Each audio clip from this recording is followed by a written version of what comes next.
Assalamualaikum warahmatullahi wabarakatuh. Ketemu lagi dengan saya Elfray di channel Jejak Orang Malam. Ya, video kali ini saya akan membahas atau bercerita atau sharing atau berbagi tentang besi kuning. Ya, kehadiran berbagai mitos serta hal-hal yang bersifat gaib di Indonesia ini masih banyak dipercaya. Bahkan di zaman modern ini beberapa masyarakat atau mereka itu masih memiliki benda pusaka atau ageman ataupun jimat atau benda tertentu yang dipercaya memiliki kekuatan gaib. Ya. Ya, ini sangat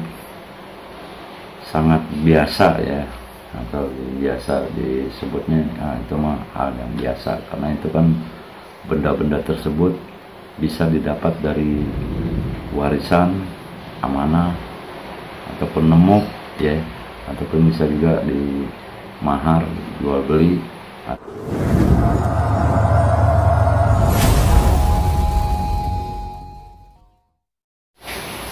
Oke, kita lanjutkan lagi pemirsa. Ini bendanya seperti ini, warna kuning. Dia mempunyai jarum di ujungnya. Ya, inilah yang disebut dengan besi kuning ataupun besi kuning. Jadi dinamakan dengan besi kuning ini karena terbuat dari saripati logam. Ya. Ya. Jadi semacam logam atau kuningan yang dibuat, biasanya dibuat untuk dijadikan sebagai ageman ataupun jimat ya, atau apapun itu namanya, tanpa diisi atau tanpa apa-apain gitu, sudah memiliki energi alam yang memang sudah lama atau tua ya. Kita lanjutkan lagi. Yang dimaksud dengan besi kuning ataupun besi kening adalah sebutan untuk suatu jimat atau benda atau apa ya namanya, benda pusaka yang terbuat dari saripati logam ya, yang konon katanya atau disebut dengan mitosnya itu sudah terisi energi alam ya, yang sudah menyatu melalui suatu proses yang memang alami dan dipercaya mempunyai tuah yang tinggi secara alami ya misalnya, walaupun tanpa diisi atau energi tertentu. Nah, besi kuning ini mempunyai bentuk yang bermacam-macam pemirsa.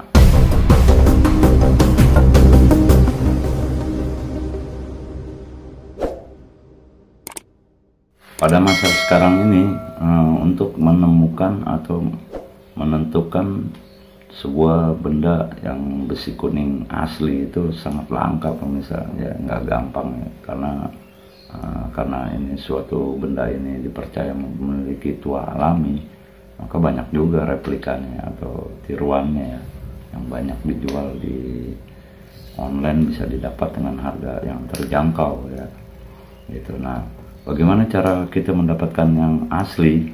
Nah, itu mungkin butuh suatu pemahaman atau bisa bertanya pada ahlinya ya, ahli di bidang tentang benda tersebut gitu.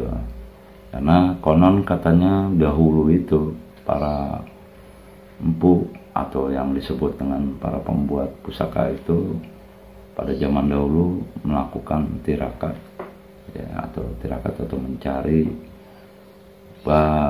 bahan dari benda apa yang bisa untuk pembuatan dalam benda pusaka gitu. Akhirnya para empu tersebut menemukan sebuah besi atau logam yang berwarna kuning gitu. Kemudian ditempa itu dibentuk menjadi sebuah pusaka dengan berbagai macam bentuk, ada yang besar tapi kemudian menjadi mengecil. Kenapa? Paling ukuran sekitar segini pemirsa. Nah, seperti ini kan, ini ukurannya hanya segini.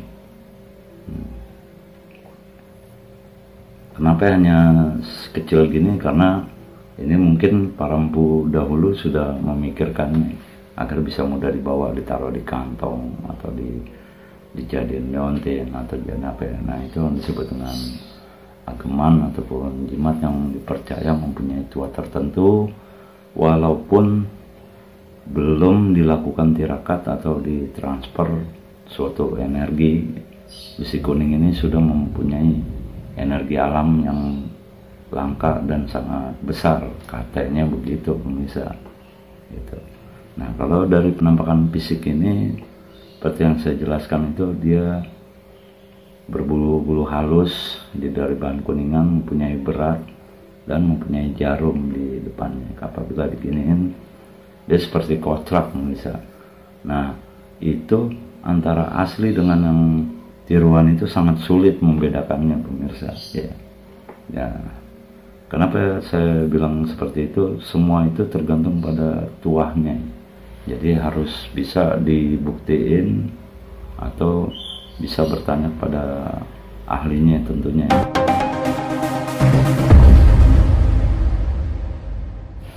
Terlepas tentang mitos atau cerita daripada tuah dari besi kuning tersebut, tentunya kita sebagai umat beragama hanya menyikapinya sebagai sarana atau wasilah aja misalnya.